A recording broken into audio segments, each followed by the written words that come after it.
మద్యానికి అనే రకరకాల వ్యసనాలకు అలవాటు పడిపోయి ఆ తాళం వేసినటువంటి ఇంటికి వెళ్ళి పగలగొట్టేసి ఈ ప్రాపర్టీని అంతా తీసుకొని వాళ్ళ చుట్టాల ఇళ్లలో పెట్టుకొని అమ్ముకోవడానికి సిద్ధంగా ఉన్న తరుణంలో ఇది గ్రేవ్ కేసు కాబట్టి సిఐ గారు ఇన్వెస్టిగేషన్ చేసి వాళ్ళ యొక్క టీం యేసుబాబు, సుబ్బారావు అండ్ ఇంకా ఇర్మియా, ఇక్కడ సైదా వీళ్ళందరూ కూడా మన అనిల్ నాయకత్వంలో, మన ఎస్ఐ అనిల్ నాయకత్వంలో విరివిగా కష్టపడి వితిన్ 6 daysలో ఈ యొక్క ప్రాపర్టీని, ఎంటైర్ ప్రాపర్టీని, సహజంగా దొంగతనం చేసిన తర్వాత ప్రాపర్టీని అమ్ముకోవడానికి ముద్దాయిలు ప్రయత్నం చేస్తారు. ఆ తరుణంలో ఆ యొక్క ప్రాపర్టీని అమ్ముకోకుండా వితిన్ 6 daysలో ఈ యొక్క గ్రేవ్ కేసుని డిటెక్ట్ చేసి మరి ఈరోజు ఆర్డర్ పెట్టాం.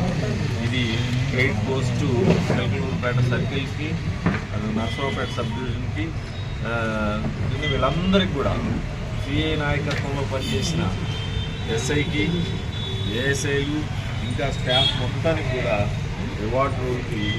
రివార్డు పంపిస్తున్నాం. ఆల్రెడీ ఎస్పీ గారు రివార్డు ఇద్దామని చెప్పారు.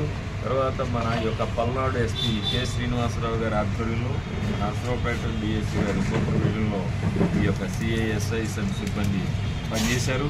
వీళ్ళందరికీ కూడా రివార్డుకి రికమెండ్ చేస్తాం.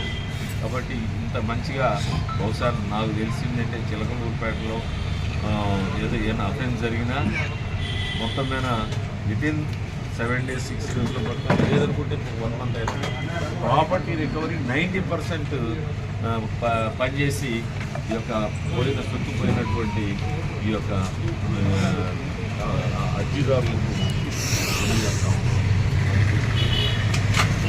మరి ముఖ్యంగా మా యొక్క సిబ్బందులందరినీ కూడా అభినందిస్తూ, అది మీరు కూడా ఎప్పటికప్పుడు రకరకాల సూచనలు ఇస్తూ ఉన్నందుకు మన ముఖ్యంగా ప్రతి వారందరూ కూడా హృదయపూర్వక